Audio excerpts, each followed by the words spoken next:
Okay, so I've decided that I'm going to document my thoughts, feelings, moments of expression on this platform on the days that I have class, because it's a very serene campus here. I really love the the scenery, the infrastructure. It's a nice place to walk, and I think that it'd be nice to share something with the world in some way. So I kind of got on the wrong foot from last night. I made an impulsive decision by it had to do with drinking. I was having a fun time, and I used my time well last night when I went to Lindsay Marie's poetry event at the Wonder Bar in Asbury Park. It was a lovely night, full of expression and catharsis and political adamance, and I was really glad to be able to witness that. I also went to my high school to show solidarity against the construction of a new multiplex in my town that would replace 32 acres of land, green pastures, trees, for the sake of, another Wawa, another Chick-fil-A, another hotel in a humble town too. It's stuff that would be nice to look at and has its perks, but it's kind of excessive excellence, But yesterday, I just made this impulsive decision of having a vodka-laced lemonade at the end of my time at the Poetry Bash, which I went back to after going to the committee hearing. And it was very sudden, and I don't like that I did it. I guess it was just a random moment of, I don't even drink much, it's like, the main reason I did it was because I felt, well, let me try to have it all. Let me try to drink amongst these musicians, at least lightly, and let me not have a fuss. Initially, I was just gonna get a lemonade, but I decided, let me spike it a bit. And the waitress tells me that, okay, do you like Tito's? And I wasn't sure what that was. I thought it was a whiskey, and I was a bit concerned. Then she said it was a vodka, and I was more concerned. And it went into my drink. Suddenly I had to drive home about 10 to 20 minutes later, and thankfully it was in such a way that I wasn't impeded on the road, nor was I stopped, but it still wasn't wise.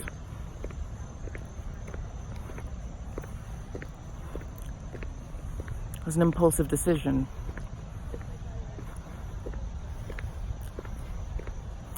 And when I got home, I realized that I did something unnecessarily reckless. Just one little thing, and what it did was it displaced my time of bed to like 12:30, and I had a class at 8:30 this morning, and I just didn't get here on time. In fact, I went to the wrong class, and then I went to my class at 9 o'clock. Just one little thing. And I feel anxiety because, you're really not supposed to do that. You're not supposed to drink and then get behind the wheel. But there's no record of what my alcohol level was. And I was not impeded when I was driving. I was lucky. I felt a bit lightheaded, but I was able to get behind the wheel.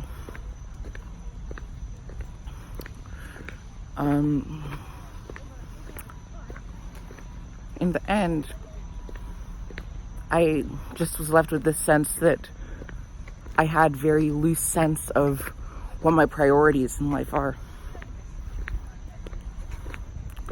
And I had a very loose sense of what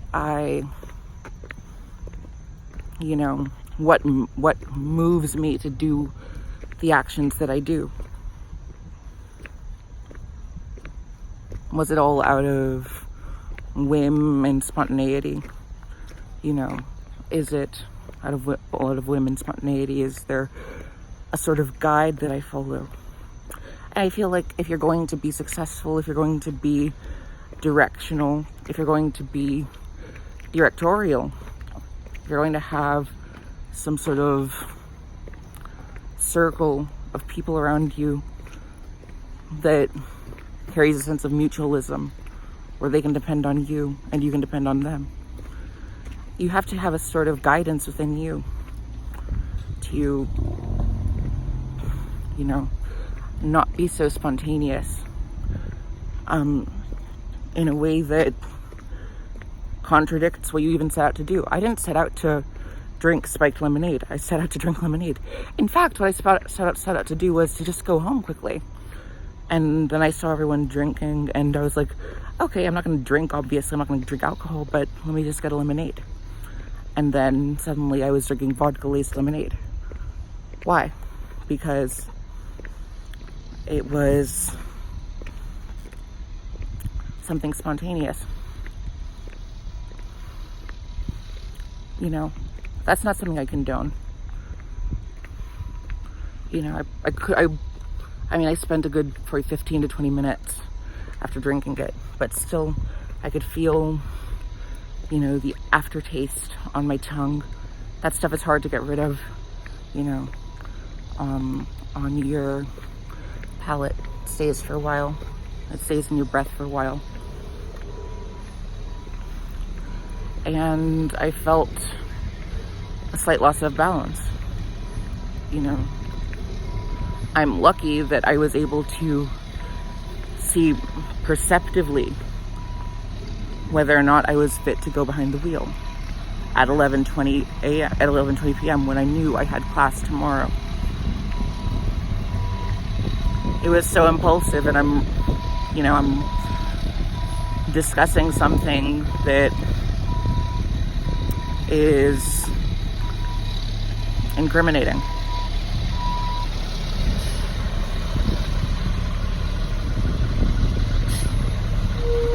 I'm lucky in the end, and I also was foolish in the end.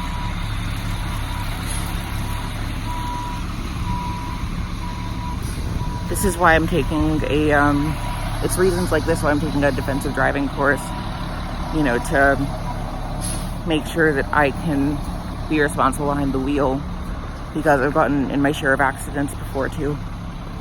The last one I got into was on an off day where I was very questioning of my own life and whether I had it in me still to actually make this thing go the way I'd like it to. I felt very empty, and next thing I knew, I was driving to the gas station, got gas, and then I pulled out of the gas station. Somehow, even while looking at the windshield, I pulled into a vehicle that was parked right by the gas station, or that was slow moving by the gas station. I don't remember if it was in the shoulder. I think it was in the shoulder, or at least in the exit that merged into the road and took the space where the shoulder would be on that road. It was a very messy situation, and I'm lucky that he didn't press charges.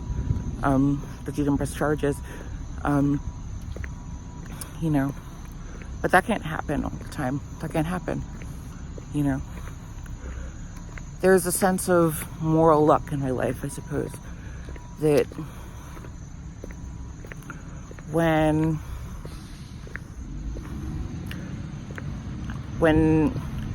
you find yourself responsible for a bad decision, or when I find myself responsible for a bad decision, it's because circumstances posed me to select that decision. And the truth is that I have to be accountable for it. I recognize the circumstantial pathway that led to it. And it's crummy, because you don't want your momentum in life to be guided toward endless anxiety, dismay, shame, anguish, anger. You want to have joy in your life, and you want that to be the main path.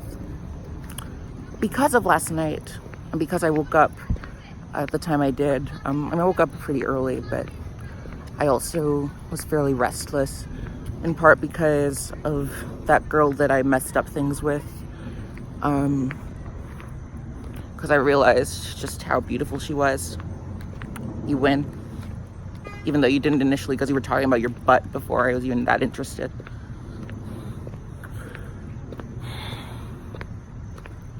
It's really literally what she was doing. I was so angry in the middle of the night. And I wanted to undo things. I wanted to get rid of the spilled milk that was my life and find a new carton. I felt like whatever boulder I was on was spinning into bedlam.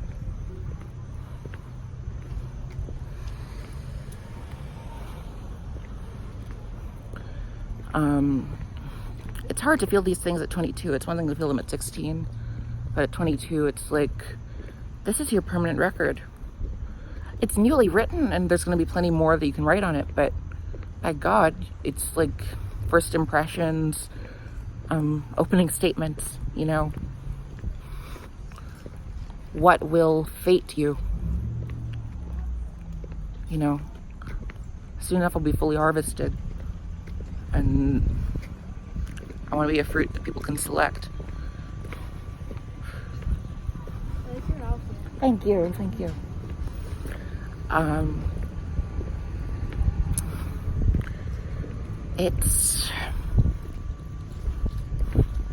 It's why I seek to share things like this to the world, you know.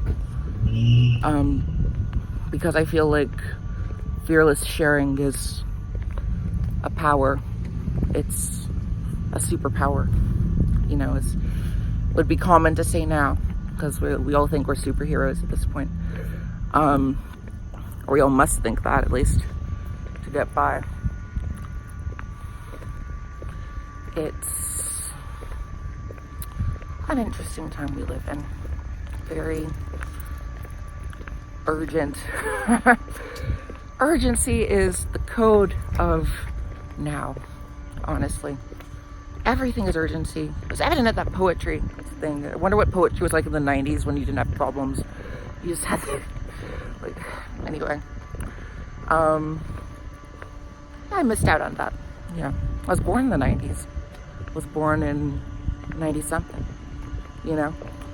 I'm sure you can find out when I was born on this channel, to be honest.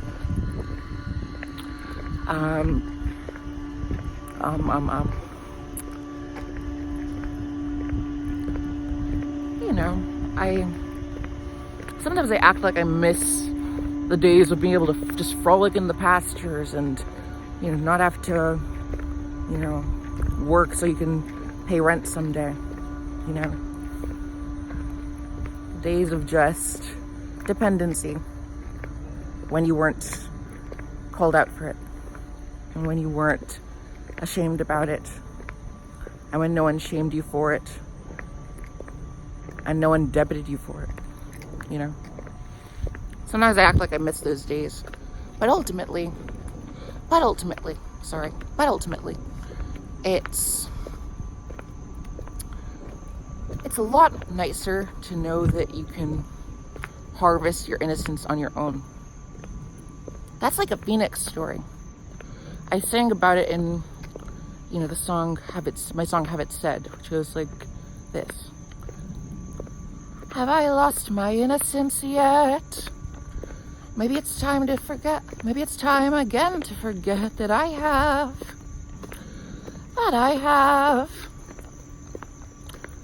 Heavy lifting keeps me awake. Break my bones and I'll fall to the end. And I have.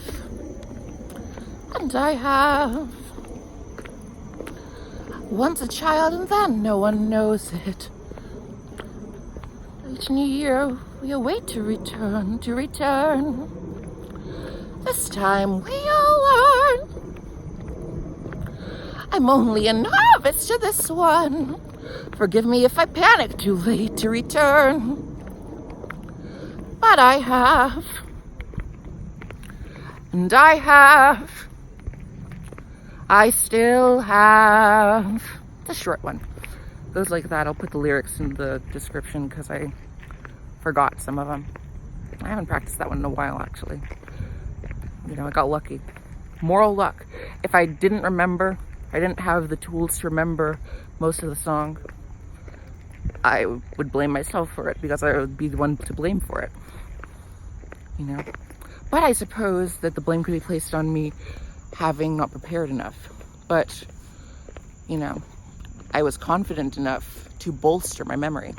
If I were like, I don't know what the next line is and I'm just acting like it, it would delay my capacity to think through the song. It would also hamper my capacity to sing it, you know. It takes place in this, you know, mezzo-soprano to soprano key, and you guys know that my voice wasn't always like that. So, I'm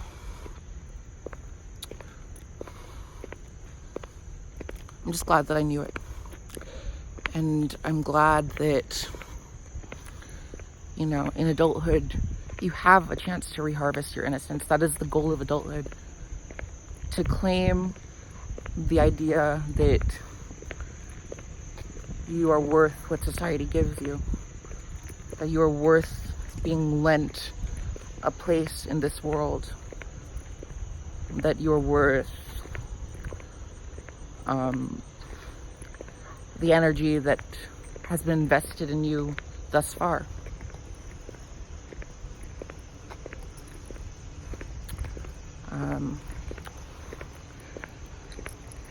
I'll go with that.